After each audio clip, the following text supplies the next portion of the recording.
So this is my review for Flair Airlines.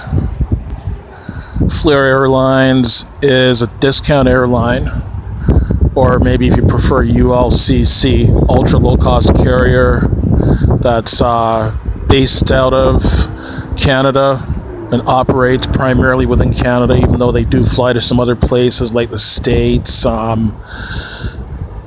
And I believe they might even have some flights going to Mexico as well too, but they're primarily within Canada.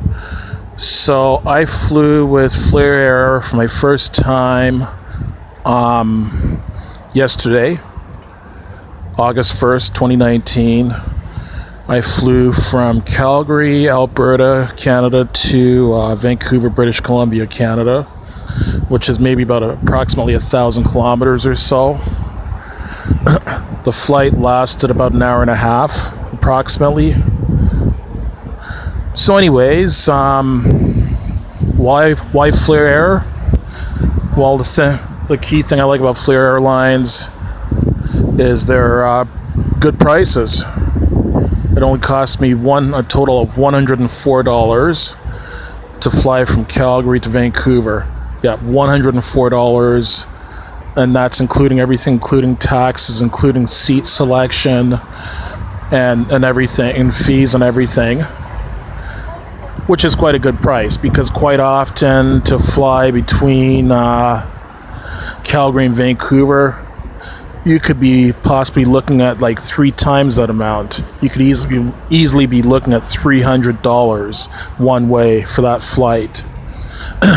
And I mean, if you book it last minute, you're going to be looking at an even more expensive price. Now, I always try whenever possible to book my flights a minimum of 3 months in advance. Sometimes I'll even book them 4 or 5 months in advance. So the key to getting a good price with Flair is to book well in advance, because if you book last minute, their fares are also going to be quite expensive. So anyways, on to the airline. The airline itself, Flair Airlines, I really have no complaints about them. So I was seated, I purchased a premium seat, so one step down from a seat in the emergency exit row, but one step up from one of their basic run-of-the-mill cheap seats. Because if you go with one of their cheapest seats, I wouldn't recommend going with one of their cheapest seats unless you're 5'6" or shorter. Yeah, I would say if you're more than 5'6", 5'7", or in metric about 165 to 168 centimeters tall, I would recommend going with one of either their premium seats or booking a seat in the emergency exit row, because the leg space is quite minimal. Like, to give you an idea, there's one time I flew on a swoop airplane from Hamilton to Winnipeg, Hamilton, Ontario to Winnipeg, Manitoba. Only about a 2.5 hour flight, so I figured, okay, fine, I'll just go with one of their cheapest seats. I would not do that again, because my knees were pressed right up against the seat in front of me, and it was an uncomfortable 2.5 hours. Like, I mean, it wasn't anything I couldn't live with. It was only 2.5 hours. It wasn't like I was sitting for 5 or 6 hours, so I figured no big deal. I'll just suck it up and deal with it. But I wouldn't do it again, though, because I'm 6 feet tall. Well, I'm actually 6 foot 1 inches tall, or about 185 centimeters tall. So, and the cheapest seats, even though I was in the aisle seat, was just not sufficient in terms of leg space for me. So this flight ended up leaving about 30 minutes late. It got into Calgary about 30 minutes late, and as a result ended up leaving Calgary about 30 minutes late. And, you know, it's just your standard, typical discount airline seat. Like, it wasn't exceptionally uncomfortable, but it wasn't exceptionally comfortable at all, either. The service on the plane was fine. I mean, the flight attendants, they were quite friendly, and they were professional and polite. I have no complaints about the flight attendants. The plane was clean and reasonably comfortable, and it was a comfortable, safe flight. There was really no turbulence. It felt like the plane was floating on a cloud. There was no turbulence, so that definitely contributed to the experience. And in terms of if you want to buy food or drinks on board, you can, but they don't give anything away free on board, not even a cup of water. Like, to give you an idea, if you want to buy yourself a can of beer, you're looking at $8.50 for a can of beer. Also, you had to pay by Visa or Master. You had to pay by credit card. They don't accept debit cards. I can't remember whether or not they accepted cash. They might or might not accept cash, but they do not accept debit cards. So you're gonna have to pay by credit card if you want any food or drinks on board.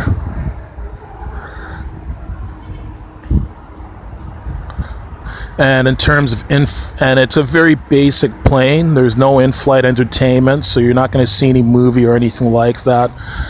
To the best of my knowledge, there's no in-flight Wi-Fi either. There's no in-flight music.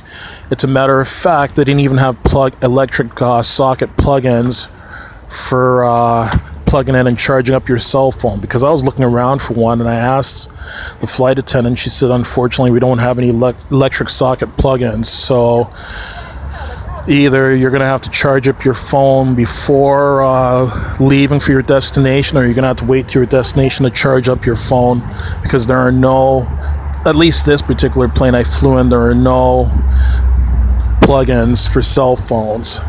So to some people that is a downside. Would have been nice to have plugins on there.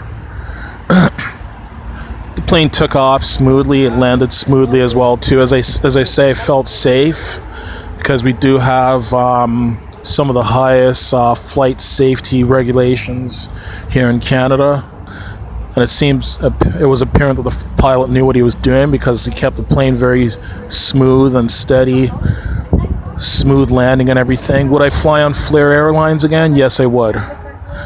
I mean, I have no complaints about them. The price was right. The flight attendants were polite and professional. Oh, baggage requirements. So, the only baggage you can take for free, you're allowed one personal item. And I believe that personal item has to be no bigger than 16 inches high, which is something like 33 centimeters. Can be no wider than, I think, 13 inches, which is approximately 13 inches.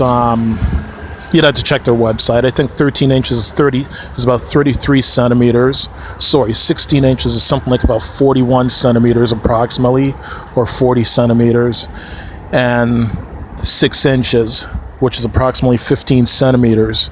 So it has to be 16 inches by 13 inches by 6 inches. The personal item that you're allowed to take, and you're allowed to take that one personal item free of charge.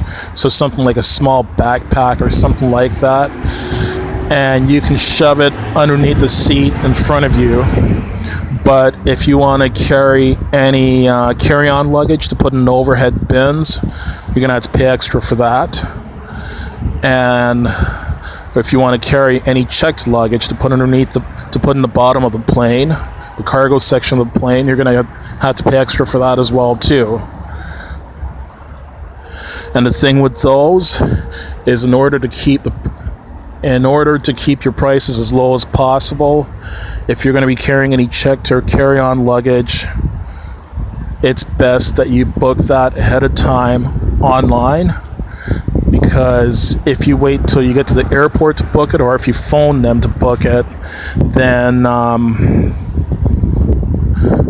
the price is going to be higher. And Flair Airlines, while I have no complaints about them, keep in mind they are your typical no-frills airline. comparable maybe to someone like Ryanair. I'll use them as an example. Or Swoop, which is also another Canadian discount airline. So every little thing if you have to call the call center for Flair, they're going to charge you for that, calling the call center.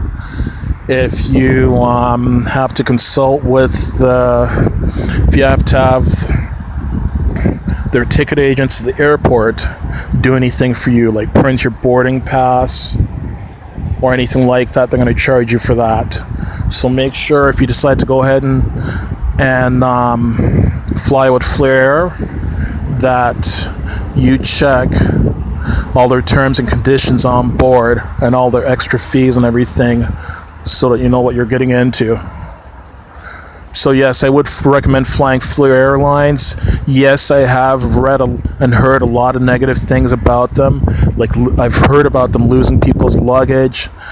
I've heard that phoning their customer service. I've heard about people being on hold for in excess of 2 hours and they phone their customer service. Yes, I have heard about their flights being late and being canceled for no apparent reason, and customers being left on the hook and even having to make their own last minute arrangements to get from point A to point B and then taking forever to get a refund from Flair. I have heard all those things, but you know what? I didn't experience any of those things. And just like any other company, you're going to hear more about the bad than you will hear about the good. So my thumbs up to Flair for now. And yes, I would fly with Flair again. Like usually when I am looking to book an air travel, I usually do find that Swoop has better prices than Flair, but Flair is definitely a company worth checking on and worth flying with.